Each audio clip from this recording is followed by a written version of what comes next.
So how do you feel about apartheid? What's going on over there? You might as well say there's still slavery in the world. You know what I mean? They have people, black people that at me, and I'm a conscious black man, very conscious. And I mean, I think it's ugly. You know what I mean? It gives me an ugly perspective on life.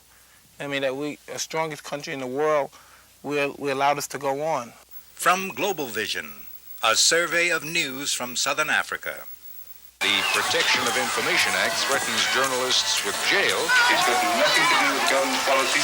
It's got nothing to do with apartheid or anything like that. Because it is important that people know what is happening.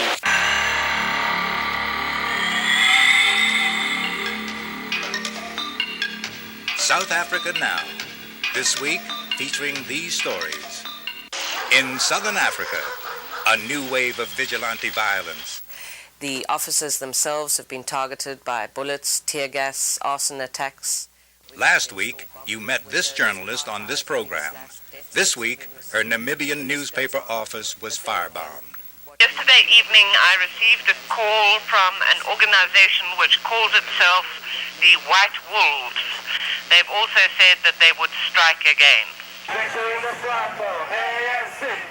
In New York, we'll show you a protest calling for the release of political prisoners.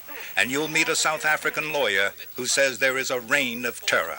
It appears that the violence is escalating, and it appears that the targets seem to be anti-apartheid organizations and anti-apartheid activists. In Washington, the Senate quietly torpedoes stronger sanctions, while in Boston, a radio station gets very noisy against apartheid. They call their campaign Shell Shocked.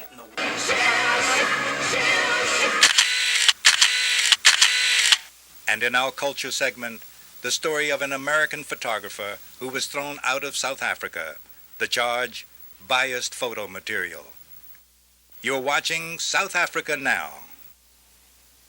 Dumelang, I am Fana Kekana, your host this week on South Africa Now. Each week, we offer news and images not available elsewhere on American television. Tonight, news reports of violence in Southern Africa, the news behind the news on the peace talks in Angola, and a story about some photographs considered more powerful than a bomb. First, here's a news summary with Carolyn Carven. Our news summary includes our own interviews with key newsmakers, as well as a report on an anti-apartheid campaign that's shaking up the airwaves in Boston. But first, from South Africa. New bombings. Last week we showed you these pictures of what the headquarters of the South African Council of Churches looked like after a bomb attack. On October 11th, Khanya House, headquarters of the Catholic Bishops' Conference, got similar treatment. It was firebombed. Several priests and nuns were rescued from the burning structure. In Namibia, the headquarters of the Namibian newspaper was targeted. This is Gwen Lister, editor of the paper. Now back in Namibia, she phoned us with the details. The officers were targeted by arsonists who threw in acid and certain fire-lighting equipment, and staff coming into the offices early Tuesday morning saw as they opened the door that the whole place had been burnt down inside. A lot of equipment was destroyed, computer equipment, telephone, fax, telex facilities completely burnt out. And at the moment we're undergoing some sort of repairs to get out a paper on the streets this week. Lister told us of earlier attacks and threats in October. The staff, the officers, everyone associated with the Namibian has certainly been the target of the authorities in various ways. A number of staff, including myself, have been arrested, detained on various occasions. The officers themselves have been targeted by bullets, tear gas, arson attacks. We've had to install bomb-proof windows. Car tires have been slashed. Death threats have been received. The list goes on. She told us of a phone call claiming credit for the attack. I received a call from an organization which calls itself the White Wolves. This same organization claimed responsibility for a bomb attack about 2 weeks ago on Khotso House in South Africa, and they have also claimed responsibility in a telephone call for what happened to the Namibian. They've also said that they would strike again. Is there a pattern to these attacks? Attorney Prakash Diar, a lawyer who represents political prisoners in South Africa, says yes. It appears that the violence is escalating, And it appears that the targets seem to be anti-apartheid organizations and anti-apartheid activists. Unfortunately, the state has a terrible track record of not solving any attack on anti-apartheid organizations or individuals, and that is quite troubling. African people will be free. In New York, there was a demonstration to mark the UN's Day of Concern about political prisoners, while at a formal session, Diar spoke about his clients, the Sharpeville Six, who had been sentenced to death for being part of a crowd in which a deputy mayor was killed. Attorney Diar explains. But you're dealing with a crowd of over hundreds, and it's so difficult to prove beyond reasonable doubt that each one of them had the necessary intention to kill Mr. Dlamini, especially taking into account that none of them were found guilty of directly causing the death of Mr. Dlamini. That's the one thing, if I might just continue. The sentence is very shocking. It's so shocking that it's actually shocked the entire world. Can South Africans really have justice in a judicial system that's based on both executive and legislative system of apartheid? It's a very, very interesting question you ask, because that's a question a lot of us are asking, inquiring and debating. Of course, you would know that the apartheid system is fundamentally unjust. I mean, there is no equality at all. And I believe personally that anything that emanates from a system which is so fundamentally unjust, everything that emanates from that must of necessity be unjust. In Zaire, South Africa's foreign minister spoke of his government's stance toward the case. As for the situation of the six sentenced to death, President Botha indicated that the request would be examined after the judiciary process, which has not yet been resolved, has come to an end. Our next report is about preparations for Namibia's independence. At the United Nations in New York, UN Representative Martti Ahtisaari of Finland explains the UN's timetable for elections. Well, perhaps early next year the operation would start in the best possible case. Then, after 3 months, all the Namibians who are living abroad should be back in Namibia and start the election campaigning. There's a period of 4 months reserved for electioneering, and elections are supposed to take place after 7 months. South Africa organizes the elections. UN team is supposed to supervise and monitor the process so that we can, in the end of the process, guarantee that it has been a fair and democratic process. And finally, in this country, a bill for stronger economic sanctions against South Africa has died a quiet and barely reported death in the Senate. But in Boston, an anti-apartheid campaign against Shell Oil is making a lot of noise. More music, more fun. That's the motto of WBCN, the #1 rock and roll radio station in New England. Whoa, hello, WBCN. Since August, popular DJ Charles Laquidara, host of the morning show The Big Mattress, has been calling on his listeners to go beyond fun and music, to take personal action against apartheid. And was shell shocked to hear that Shell was selling gas to the South African military. I would encourage Laquidara's target is Royal Dutch Shell, one of the 6 oil companies that is still fueling South Africa's economy and military despite worldwide pressure for withdrawal. His campaign is called Shell Shocked. We were very shocked, as a matter of fact, to hear that the Shell Oil that I had a credit card for and that you may or may not have a credit card for, that Shell station, not the little guy who owns that Shell station, but the people he buys the oil from. The Shell is providing fuel for the South African military. Laquidara is asking his listeners to cut up their Shell credit cards and send them to the station. The campaign is having an effect.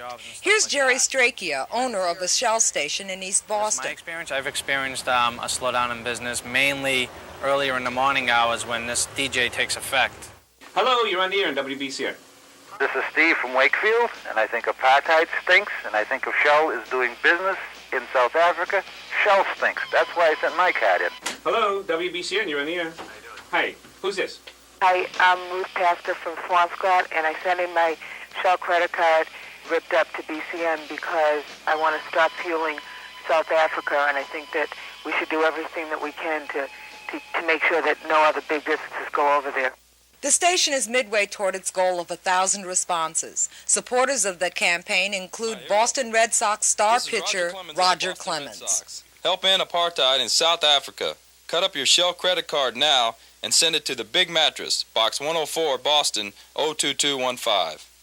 Shell Oil is a mega corporation. They got billions of dollars, and it's me fighting them, and I can't do it without people's help.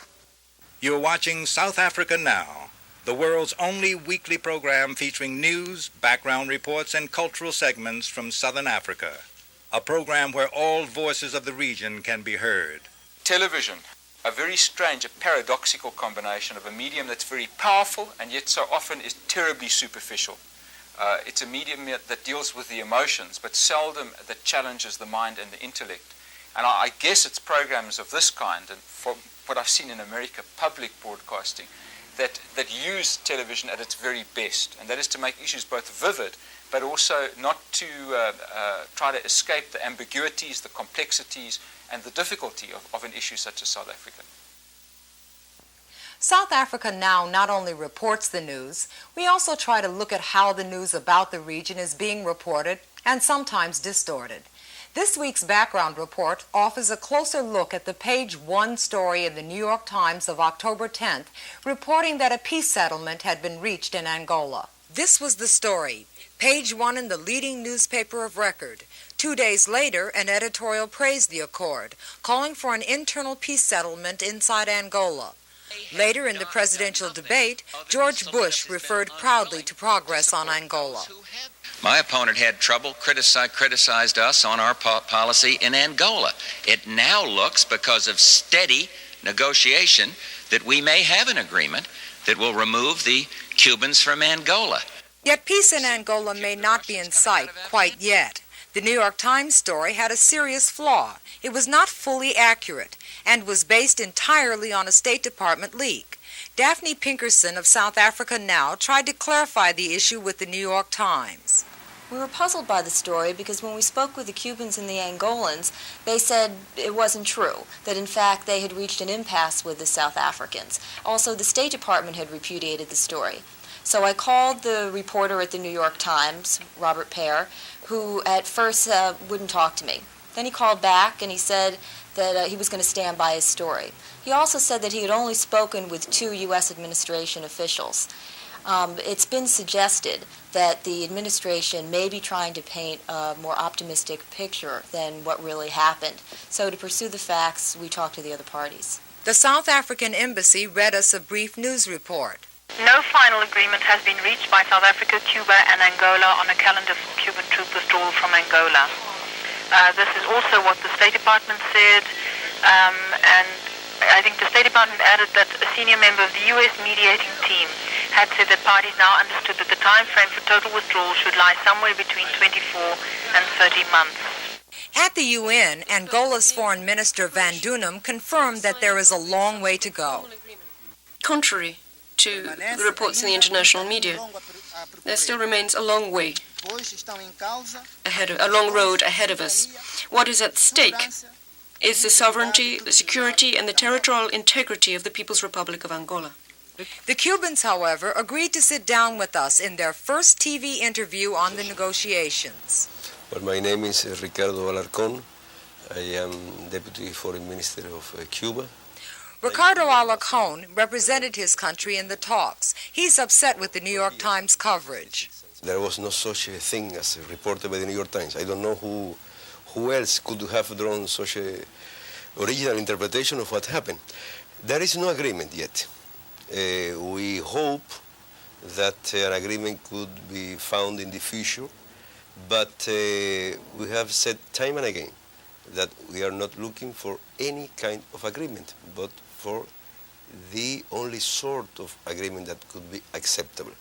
That means an agreement that implies the full assurances for the Angolan security, independence, sovereignty after the Cubans leave, and also an agreement that guarantees the full and correct implementation of Resolution 435 on the independence of Namibia. That leads us to the question of the calendar of the withdrawal of the Cuban forces. The Cubans insist it will take a full 30 months for them to withdraw more than 50,000 troops and have them replaced by Angolan forces so that Angola can be defended against the possibility of another South African invasion. This is the last offer that we can make, and that's why we have reached a situation which is exactly the opposite than the one suggested by the New York Times. After having said that, and the other part insisting on other completely unacceptable terms for our withdrawal, we ended in how we finished these meetings, in a stalemate, which is the present situation of the negotiations. Impasse, not accord. Exactly. This Washington Post report and much U.S. press coverage tends to blame the Cubans and Angolans rather than the South Africans for delaying a settlement. The Western media is not the entire world. It's not the only media of the world. You should remember that millions of people in other countries know the truth, have a different evaluation of these events, and on that we are absolutely confident. We have been in touch with hundreds of delegations here at the UN. We have been in touch with the Africans, the Asians, the Latin American, the Caribbean countries, all along this process. They know very well what's going on, and we are absolutely confident and absolutely prepared to discuss very, very openly. I may say even that we would be prepared to challenge the other side if they are prepared to present to the mass media in the West everything, every paper, every document of our negotiations, and then if that happens, the world will see who is to be blamed for the failure in case that we would fail. A footnote. On Saturday, October 15th, 5 days after the original story, 5 days with no retraction from the New York Times, a new story, this time on page 32, reported that there had in fact not been an accord after all. South Africa Now will be seen every week at this time. Coming up next, our cultural segment featuring the best music, film, drama, and artistic expressions from Southern Africa. For Detroit Free Press photographer David Tenley, the dramatic backdrop of the conflict in South Africa was a photographer's dream. But for South African government officials, Tenley's pictures were more than they were willing to allow under their press guidelines. His photographs earned him the dubious honor of being the 11th journalist expelled from the country. Reporting on South Africa can be dangerous. Many journalists have been jailed, beaten, or thrown out of the country. You people, let's get out now very quickly, okay? Because you people are the fucking cause of this now. Yeah, all right. So get out. Okay. I arrived in South Africa in August of 1985. It was during one of the most intense and violent periods of unrest in South Africa's history. Photographer David Tenley of the Detroit Free Press, he spent 2.5 years inside South Africa. The first 6 to 8 months I was every day in a various corner of South Africa photographing either confrontations between protesting blacks and South African police or funerals for blacks who had been killed in these confrontations. Anti-apartheid leader Reverend Allen Busak. But David Tenley is one of those people who I cannot remember a single event in those years, 84, 85 and so forth, that he was here, that I was somewhere where he was not present. At New York's renowned International Center of Photography, Director Cornel Kappa says he considers Tenley's work exceptional photojournalism. If your pictures are not good enough, you're not close enough. David's pictures are pretty damn close. His pictures show his passionate involvement in a conflict. You can't have passionate involvement to be objective. Eventually he got kicked out. The Pretoria government called Tenley's work biased photo material. His work was considered more powerful than a bomb. In late November 1987, I was driving back from a shoot on the Atlantic coast, turned on the radio at about 4 o'clock, and I heard the lead item saying that David Tenley, Detroit Free Press photographer, was being asked to leave leave South Africa for quote, biased photo reporting. And I returned to my home to find out that there was a telex saying that if I wasn't out of the country within 2 weeks, that I was liable for prosecution and that my work permit was not going to be renewed. Now, for the first time, a collection of David Tenley's work on South Africa is available in a new book, Why Are They Whipping? South Africans Under Apartheid. Activist Minister Alan Boesak, speaking here in South Africa, wrote the foreword for David Tenley's book. He not only did what was happening in the townships, he also contrasted that to the amazing complacency and the empty confidence of the Afrikaner community. His camera was everywhere, and millions saw his photos all over the world.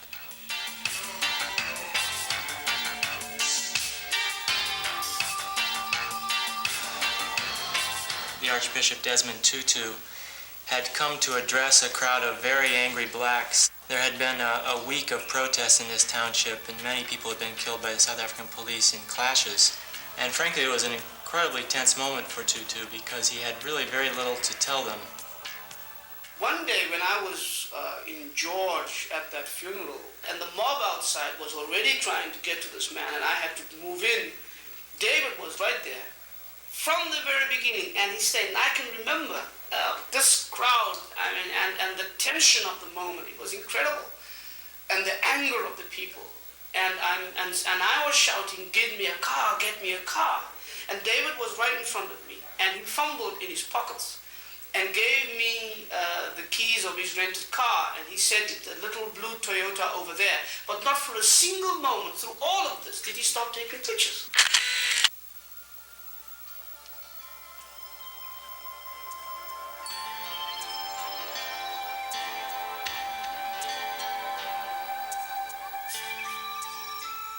What David was able to do, to move into a constantly explosive situation and cross lines constantly, able to be trusted by both sides until it is possible.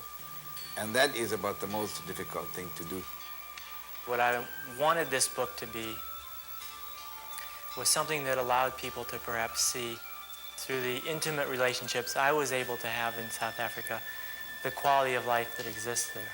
What I found was that I could move between what are essentially two worlds in South Africa, a black world and a white world, that have been created by virtue of apartheid.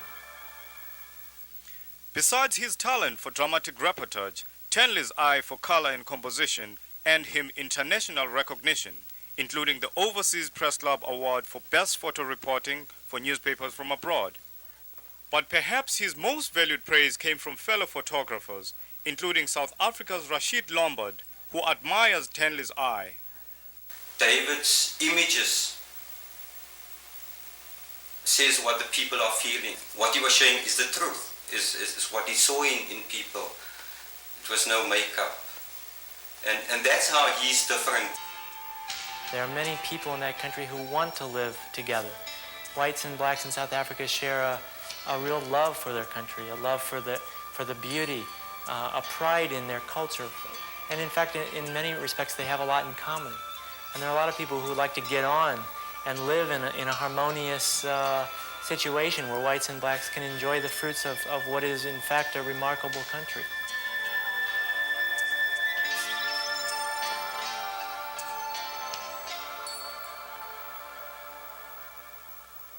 We'll have more reports from and about Southern Africa next week on South Africa Now. For a free list of resources on the issues and to share your comments, please send a self-addressed stamped envelope to South Africa Now, 361 West Broadway, New York, New York, 10013.